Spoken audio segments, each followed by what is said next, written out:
Di sebuah negeri tempat musim dingin berlangsung hampir sepanjang tahun dan suhu turun hingga mendekati minus 60 derajat Celcius, bertahan hidup seharusnya mustahil. Namun di semenanjung Yamal, Rusia jauh di tengah tundra putih yang seakan tak berujung, suku Nenets tetap bertahan lewat kerjasama yang tenang di antara keluarga-keluarga pengembara. Di sini tidak ada desa atau jalan, hanya rusa kutub, es, salju, dan aturan keras untuk tetap hidup. Jadi, bagaimana mereka saling mengandalkan untuk menghadapi musim dingin yang mematikan ini? Perjalanan ini membawa kita ke tepi paling jauh Arktik, tempat suku Nenets menunjukkan arti bertahan hidup yang sesungguhnya. Nomor 1. Yamal, tempat musim dingin menjadi cara hidup. Semenanjung Yamal terletak di Rusia bagian utara, sebidang daratan sempit yang memanjang ke Samudra Arktik. Tempat musim dingin bukan sekadar musim, melainkan kondisi yang terus-menerus. Suhu di sini bisa turun hingga minus 50 sampai minus 60 derajat Celcius, kadang bahkan lebih rendah. Dan dinginnya tidak datang tiba-tiba, melainkan menetap, perlahan mengikis segalanya. Tidak ada hutan, tidak ada dinding beton, tidak ada kota besar untuk berlindung.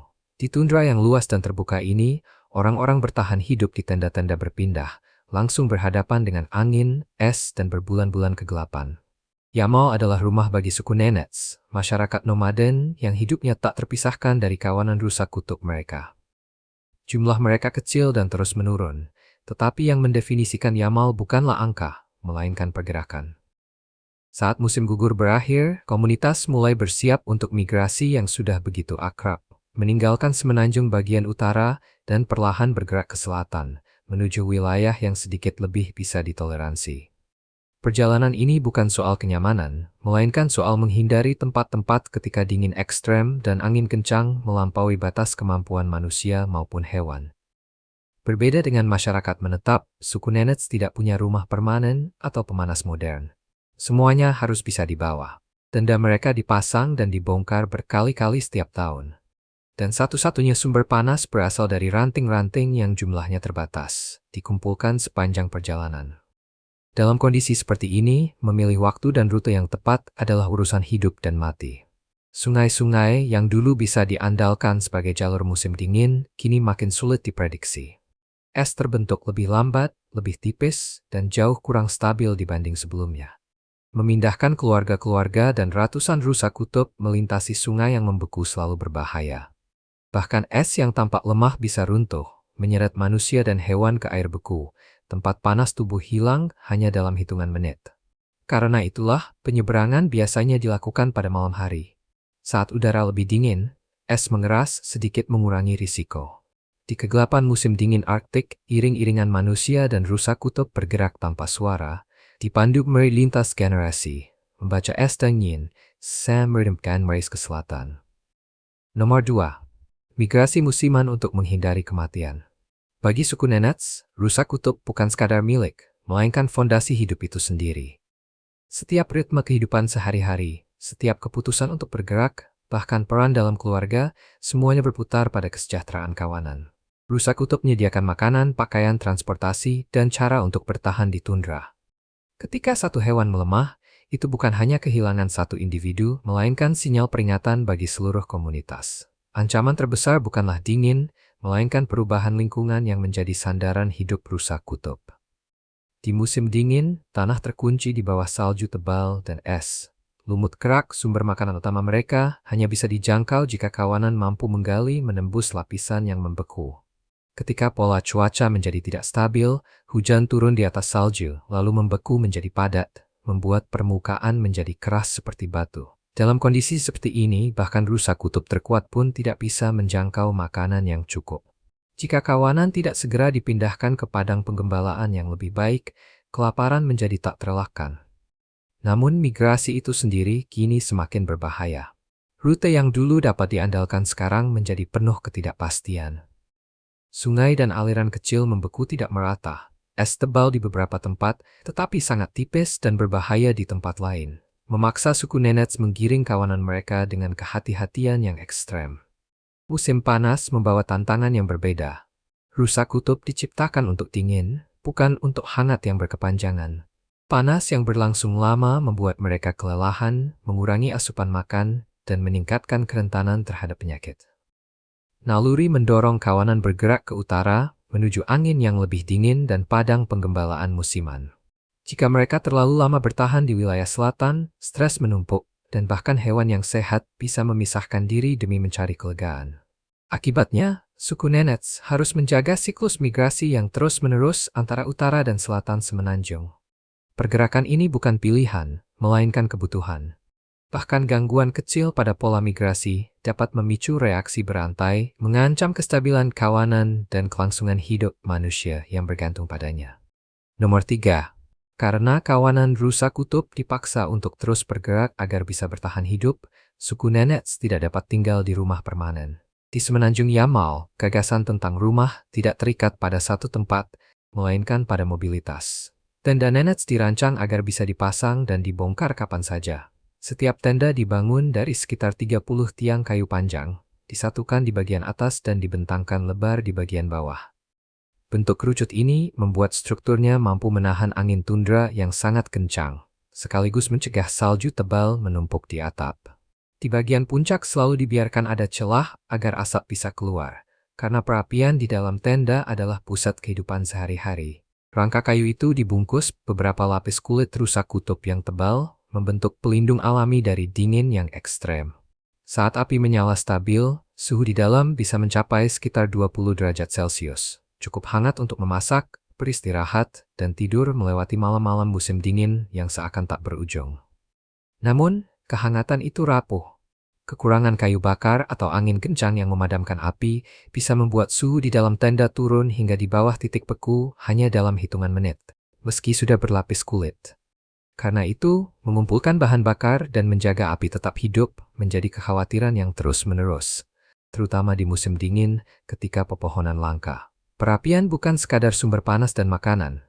Disitulah keluarga berkumpul setelah hari-hari panjang di tundra. Di dalam tenda, ruang ditata dengan cermat. Setiap benda punya tempat tetap, dibuat agar tenda bisa cepat dibongkar dan barang mudah diangkut dengan kereta luncur. Di luasnya keterasingan Arktik, sebuah radio kecil di dalam tenda menjadi salah satu dari sedikit penghubung ke dunia luar, memberikan informasi cuaca yang penting, sekaligus ikatan rapuh yang menembus batas tundra. Nomor 4. Rumah yang bisa dibangun lalu lenyap. Berbeda dari gambaran umum tentang suku besar yang hidup berkelompok rapat, masyarakat Nenets tersusun dalam kelompok keluarga besar yang saling berkerabat, namun tetap terpisah dengan jelas. Setiap kelompok biasanya terdiri dari beberapa puluh orang, terhubung oleh hubungan keluarga dan bertanggung jawab mengelola kawanan rusa kutub mereka sendiri. Struktur ini bukan kebetulan, melainkan syarat untuk bertahan hidup di tundra, tempat sumber daya tidak mampu menopang komunitas besar yang menetap di satu lokasi. Keluarga-keluarga Nenets tersebar di semenanjung Yamal, seringkali terpisah puluhan kilometer. Mereka tidak berkumpul di desa permanen, dan mereka juga tidak berbagi kawanan rusa kutub dengan kelompok lain. Meski mereka bermigrasi mengikuti sumbu utara-selatan semenanjung, setiap kelompok memiliki jadwal, rute, ritme sendiri, tergantung kondisi hewan mereka dan keadaan medan pada saat itu. Di dalam setiap kelompok, selalu ada seorang pemimpin, biasanya pria yang lebih tua, berpengalaman panjang dalam menggembalakan rusa kutub dan memiliki pengetahuan mendalam tentang tundra. Dialah yang memutuskan kapan harus bermigrasi, membagi tugas harian, menyelesaikan perselisihan, dan memastikan keselamatan kelompok. Wewenang tidak datang dari aturan tertulis, melainkan dari kepercayaan yang diperoleh lewat bertahun-tahun bertahan dalam kondisi ekstrem. Semua keputusan penting terkait kawanan rusa kutub berada di tangan pemimpin. Kapan bergerak, ke arah mana, dan berapa lama berhenti, semuanya harus dipilih dengan sangat hati-hati. Satu keputusan yang keliru berdampak lebih dari sekadar pada satu orang. Itu bisa mengancam kelangsungan hidup seluruh kelompok karena mempertaruhkan satu-satunya sumber penghidupan mereka. Walau hidup di dalam batas-batas Rusia modern, Nenets tidak menganggap diri mereka bagian dari populasi Slavia. Mereka tetap menjadi bangsa yang berbeda, dengan bahasa, adat, dan sejarah sendiri yang sudah ada jauh sebelum negara modern terbentuk. Bagi Nenets, Yamal bukan sekadar wilayah administratif, melainkan tanah air yang hidup, diwariskan lintas generasi, ditentukan oleh jalur migrasi leluhur dan kawanan rusa kutub yang menopang kehidupan. Nomor 5. Masyarakat nomaden tanpa desa, dalam kehidupan sehari-hari suku Nenets, waktu tidak diukur dengan jam. Tidak ada yang bertanya sekarang jam berapa. Hari baru dimulai hanya ketika cahaya, angin, dan suhu membuatnya aman untuk melangkah keluar. Waktu dibaca lewat langit, bunyi angin yang menyapu tundra, dan perilaku rusa kutub. Jika gelap masih bertahan, tetapi angin tenang, pekerjaan bisa dimulai lebih awal. Jika siang sudah datang, namun angin tiba-tiba berubah, semua rencana bisa ditunda tanpa ragu. Tidak ada jadwal kerja yang tetap. Setiap hari berjalan sebagai proses pengamatan dan penyesuaian tanpa henti. Saat salju lembut, mereka memperbaiki kereta luncur. Saat angin menguat, mereka tetap dekat tenda, menjahit kulit, mengikat tali, dan memeriksa detail sekecil apapun. Waktu tidak diatur, melainkan dipakai hanya ketika keadaan mengizinkan. Keterlambatan bukan masalah, karena alam selalu punya keputusan terakhir. Cara pandang ini terlihat dari bagaimana mereka membawa barang.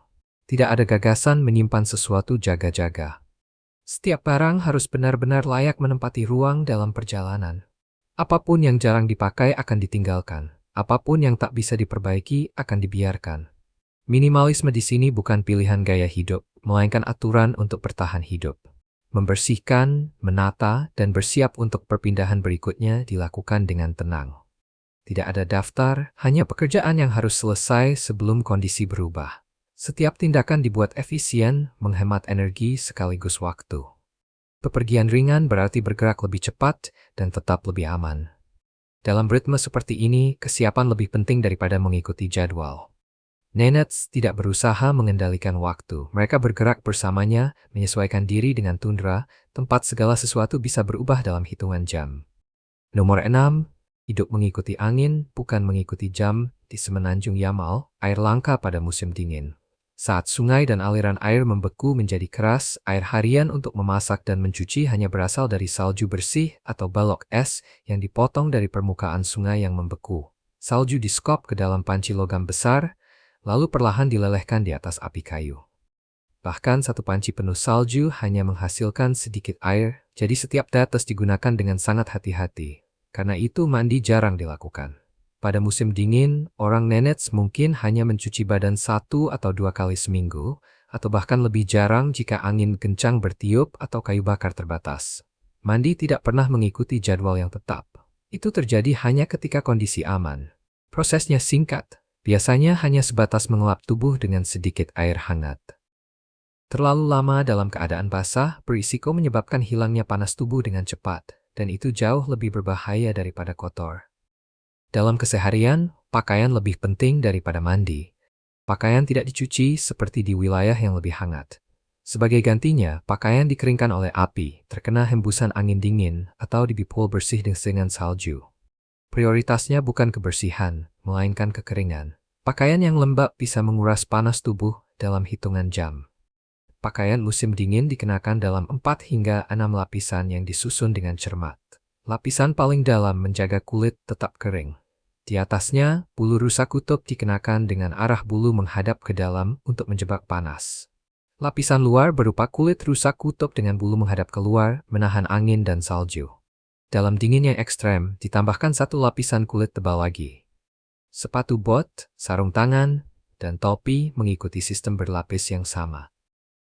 Di lingkungan seperti ini, tetap kering, menghemat panas, dan meminimalkan kehilangan energi jauh lebih penting daripada standar kebersihan modern apapun. Nomor 7. Mandi, pakaian, dan pertarungan merebut kehangatan. Pada musim dingin di semenanjung Yamal, makanan bukan soal selera, melainkan soal bertahan hidup. Dengan tanah yang membeku dan tidak ada sayuran yang bisa tumbuh, pola makan orang Nenets hampir sepenuhnya bergantung pada daging. Daging rusa kutub menjadi inti setiap santapan. Sesekali dilengkapi daging kelinci liar ketika berhasil diburu. Di sini tidak ada konsep vegetarianisme atau pilihan diet. Kalori dan energi selalu menjadi prioritas utama. Di dalam tenda, sepanci sup hampir selalu dibiarkan mendidih pelan. Dibuat dari tulang dan daging, kuahnya kental dan kaya lemak, membantu tubuh menahan panas lebih lama. Yang sering mengejutkan orang luar adalah, dagingnya tidak selalu dimasak. Daging mentah sering diiris kecil-kecil dan dimakan segera setelah penyembelihan saat masih hangat. Ini bukan karena tidak ada cara memasak, melainkan karena daging mentah mempertahankan lebih banyak nutrisi dalam dingin yang ekstrem. Di lingkungan ini, pengawetan bukan masalah. Suhu di luar sudah melakukannya secara alami. Namun air adalah tantangan yang berbeda. Tidak ada sumur dan tidak ada sungai yang mengalir selama musim dingin. Semua air berasal dari salju. Salju disekop ke dalam panci besar, dilelehkan di atas api, lalu direbus lagi untuk minum dan memasak. Rutinitas ini terjadi setiap hari, menghabiskan waktu dan energi, dan menjadi bagian hidup yang terus-menerus. Hidup nomaden tidak berarti terputus total dari dunia modern. Di dalam tenda, ada roti yang dibawa dari kota-kota jauh, biskuit, teh kering, sabun dan cairan pencuci piring. Buah jarang ada, tetapi ketika tersedia, buah itu diiris dengan hati-hati dan dibagikan. Detail-detail kecil ini menunjukkan keseimbangan yang rapuh antara alam yang ekstrem dan kehidupan modern. Amatangkan set tuet mengenai nets hikiana tuya benih penting dan meninggalkan segala semursyatufrolans. Nomor 8. Daging mentah, salju yang mencair dan energi untuk bertahan hidup. Di semenanjung Yamal, tidur bukanlah istirahat yang sesungguhnya, melainkan bagian dari bertahan hidup itu sendiri. Saat musim dingin, malam kutub menyelimuti tundra ketika matahari menghilang selama berminggu-minggu, menghapus batas yang jelas antara siang dan malam. Orang Nenets tidur ketika pekerjaan mengizinkan, bukan ketika gelap turun. Di dalam tenda, semua orang berkumpul rapat di dekat api. Posisi tidur ditentukan dengan sengaja, bukan kebetulan. Para lansia dan anak-anak kecil ditempatkan paling dekat dengan panas, sementara para perempuan cenderung tidur lebih ringan, siap terbangun jika api mulai melemah. Jika api padam di tengah malam, suhu di dalam tenda bisa turun hingga di bawah 0 derajat Celcius dalam waktu singkat, apapun kondisi di luar. Satu hal yang sering mengejutkan orang luar adalah orang Nenets tidur tanpa melepas sepatu bot mereka. Sepatu bot dari kulit rusa kutub bukan sekadar alas kaki, melainkan lapisan isolasi yang sangat penting. Kaki kehilangan panas lebih cepat dibanding bagian tubuh manapun. Begitu kaki mulai dingin, kelelahan akan datang dengan cepat. Karena itulah, tidur memakai sepatu bot bukan sesuatu yang aneh, melainkan sebuah kebutuhan. Saat badai salju, tidur menjadi semakin rapuh. Angin kencang mengguncang rangka tenda, sementara salju dan es merembes masuk lewat celah-celah kecil, lalu mengendap di atas selimut dan pakaian. Pada malam-malam seperti ini, orang Nenets tidur dengan pakaian lengkap, mengenakan lapisan sebanyak mungkin, berjaga-jaga jika mereka harus keluar dari tenda secara mendadak karena tiang patah atau tali putus. Tidur di sini tidak pernah benar-benar memutuskan diri dari sekitar.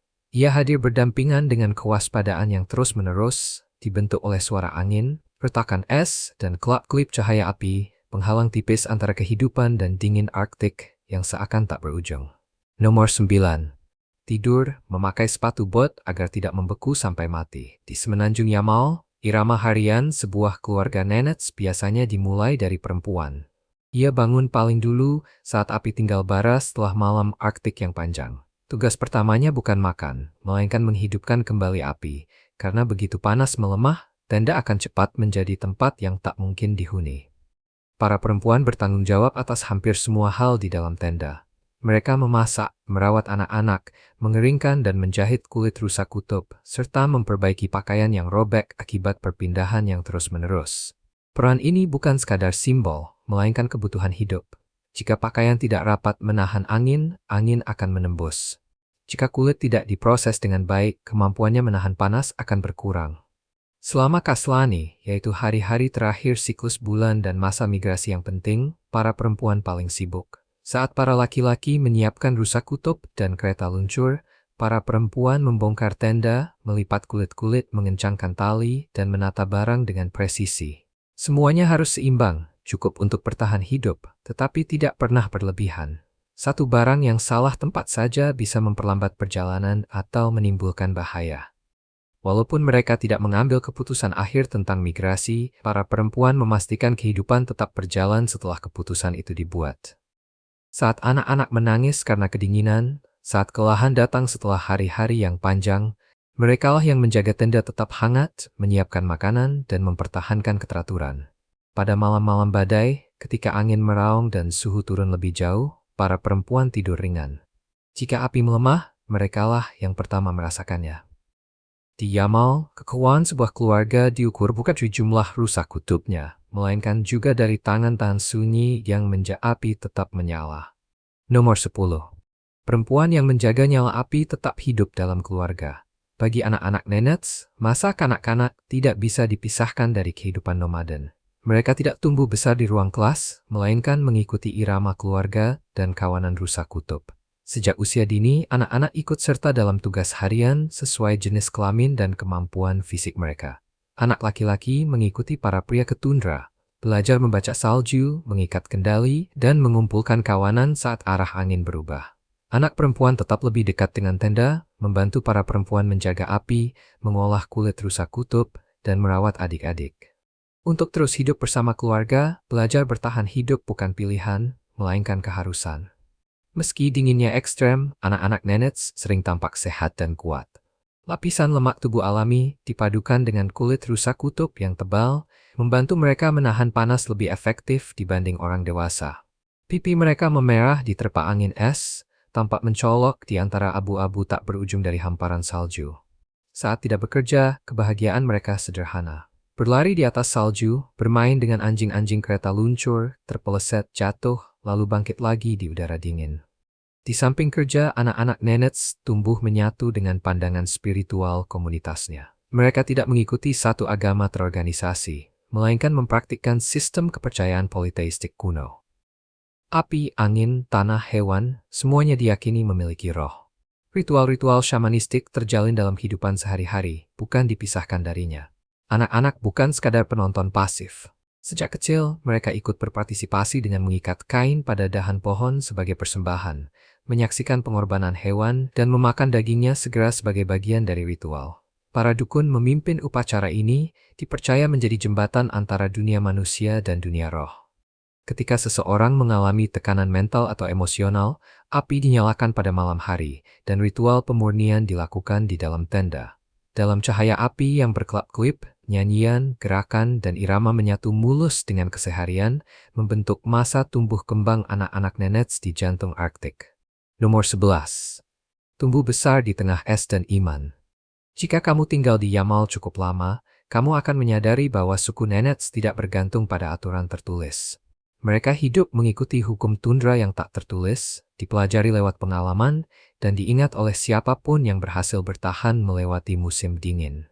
Aturan-aturan ini bukan sekadar simbol, aturan ini ada untuk menjaga ketertiban di dalam tenda, mencegah kepanikan di antara rusa kutub, dan menghindari kesalahan di tanah yang, satu kekeliruan saja, bisa merenggut nyawa. Di dalam yurt, api berada di pusat, baik secara fisik maupun spiritual. Api tidak pernah diperlakukan sebagai alat biasa. Orang luar yang tertawa terlalu keras, menjatuhkan benda di dekat perapian, atau ceroboh melangkahi tempat milik orang lain, dianggap tidak menghormati. Di negeri yang anginnya bisa menghancurkan tenda dalam satu malam, menjaga ketertiban di dalam menjadi dasar untuk bertahan di luar. Banyak keluarga juga menyimpan benda-benda tertentu yang tidak boleh disentuh. Mungkin seutas tali, bungkusan yang diikat rapi, atau barang-barang yang ditata di kereta luncur, dengan urutan yang sangat presisi sebelum migrasi. Hal-hal ini tidak dipertanyakan atau dibuka. Bukan karena misterius, melainkan karena dianggap suci. Yang suci tidak dimaksudkan untuk diperiksa hanya karena rasa ingin tahu. Bahkan penyembelihan dan makan daging pun mengikuti aturan ritual yang ketat. Saat memohon izin untuk perjalanan yang sulit atau mengucapkan terima kasih, seekor hewan bisa disembelih dan dimakan di tempat untuk terhubung dengan dunia yang tak terlihat. Ini bukan upacara atau pertunjukan. Anak-anak menyaksikannya sejak usia dini, belajar bahwa bertahan hidup selalu ada harganya, dan bahwa setiap potong daging berarti kehangatan dan kehidupan. Kebiasaan lain yang terasa aneh bagi orang luar adalah menghindari menyebut beberapa bahaya secara langsung. Hewan liar, badai, dan kemalangan sering disebut secara tidak langsung, karena menyebutnya dipercaya bisa mengundang mereka. Setelah berbulan-bulan melewati kegelapan musim dingin, orang nenets mulai percaya bahwa kata-kata itu sendiri punya bobot dan harus dipakai dengan hati-hati. Nomor 12. Aturan tak tertulis dari dunia purba. Bagi orang nenets, pendidikan formal tidak berlangsung di tundra.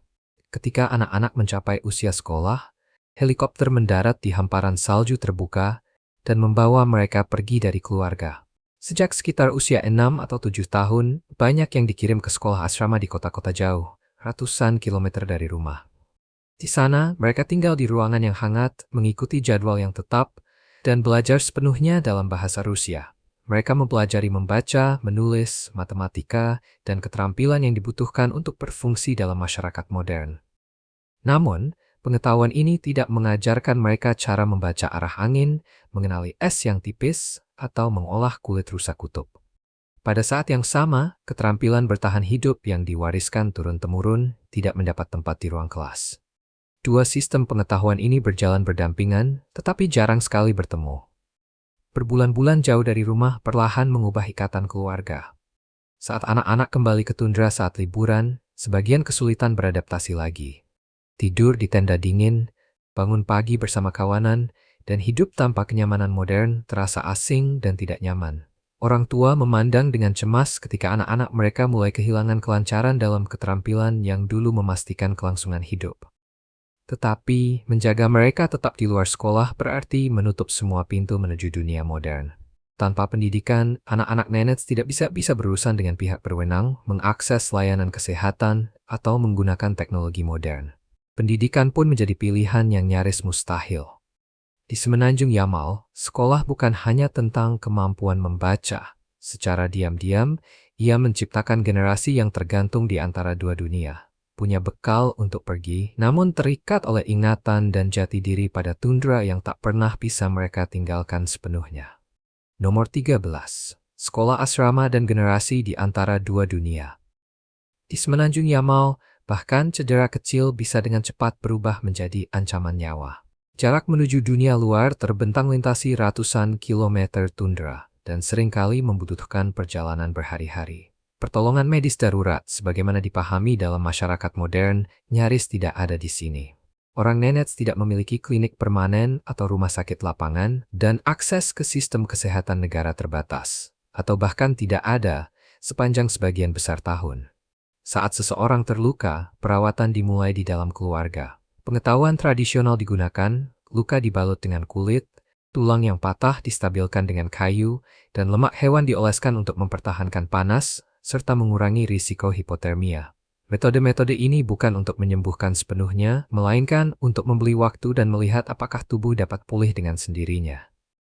Dalam dingin yang ekstrem, bahaya terbesar bukan hanya rasa sakit, tetapi juga hilangnya panas tubuh dengan cepat dan infeksi. Begitu situasi melampaui kemampuan keluarga, pilihan pun menjadi sangat terbatas. Memanggil helikopter jarang terjadi dan tidak pasti, karena membutuhkan sinyal komunikasi yang stabil. Sebagian besar keluarga Nenets tidak membawa telepon, atau mengandalkan perangkat yang terpengaruh batas daya baterai dan kondisi cuaca. Dalam banyak kasus, mereka sama sekali tidak dapat melaporkan keadaan darurat. Ketika bantuan dari luar tidak mungkin, satu-satunya solusi yang tersisa adalah transportasi dengan kereta luncur, jika ada keluarga lain di dekatnya yang memilikinya dan bisa digunakan. Perjalanan menuju fasilitas medis terdekat bisa memakan waktu berjam-jam atau bahkan berhari-hari, tergantung mencuaca. Rusia tidak digunakan untuk evakuasi ini, karena kecepatan dan kestabilan sangat krusial saat membawa orang yang terluka melintasi tundra yang membeku. Nomor 14. Saat cedera berarti keterasingan di Semenanjung Yamal. Musim dingin bukan hanya memuji ketahanan, tetapi juga membentuk cara orang menghadapi kematian.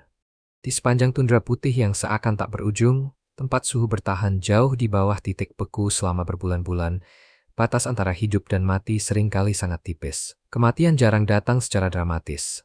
Ia hadir pelan, ketika kelelahan menumpuk setelah berhari-hari perjalanan, ketika arah angin berubah tanpa peringatan, atau ketika kesalahan kecil membuat seseorang terlalu lama terpapar. Bagi suku Nenets, kematian bukan gagasan yang abstrak, melainkan kehadiran yang akrab. Sejak kecil, mereka mendengar kisah tentang orang-orang yang tidak pernah kembali setelah badai salju atau rusa kutub yang roboh di tengah perjalanan. Kisah-kisah ini bukan untuk menakut-nakuti, melainkan untuk mengajar. Kisah itu menunjukkan cara mengenali batas fisik, membaca tanda-tanda cuaca, dan memahami kapan waktunya berhenti. Ketika seseorang meninggal di tengah musim dingin, responsnya tidak mengikuti kebiasaan modern.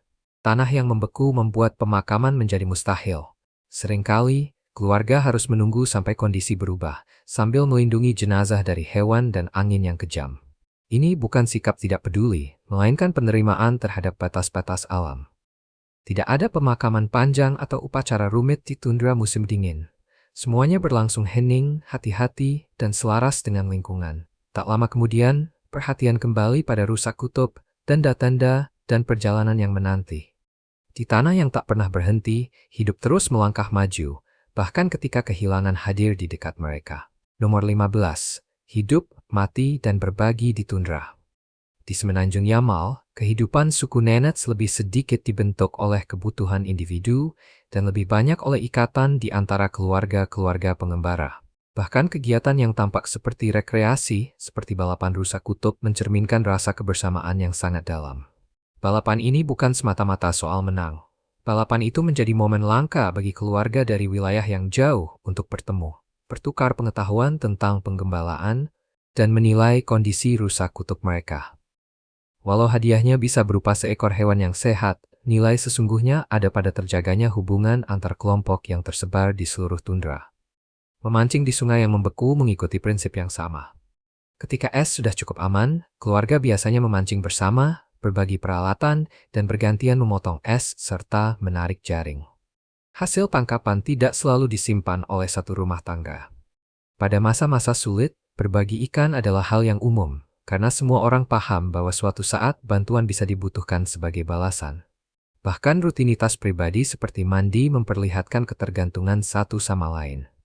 Tenda mandi hanya didirikan ketika ada cukup orang untuk mengumpulkan kayu bakar, menyalakan api, dan mencairkan salju. Karena proses ini memakan waktu dan tenaga, keluarga-keluarga sering bekerja sama, bukan melakukannya sendirian. Tanpa toilet tetap atau infrastruktur, kehidupan sehari-hari bergantung pada koordinasi yang sunyi. Siapapun yang hendak meninggalkan perkemahan akan memberitahu yang lain lebih dulu, bukan sekadar karena sopan santun, melainkan demi keselamatan. Di tanah yang dibentuk oleh rusa kutub dan dingin, bertahan hidup bergantung pada saling mengandalkan, sama besar pentingnya seperti kawanan itu sendiri. Di Yamal berbigitkan cita-cita moral melingkupi tuan hidup di tundra yang kuat. Saya harap kamu menikmati video hari ini. Jika iya, jangan lupa klik tombol suka dan berlangganan channel ini agar tidak ketinggalan video-video seru berikutnya. Dukunganmu membantu kami terus membuat konten yang lebih baik lagi. Pastikan kamu menonton video berikutnya yang muncul di layar. Saya yakin kamu akan menyukainya. Jangan lupa tinggalkan komentar tentang negara mana yang ingin kamu lihat kami jelajahi selanjutnya. Terima kasih banyak sudah menonton, dan sampai jumpa di video berikutnya.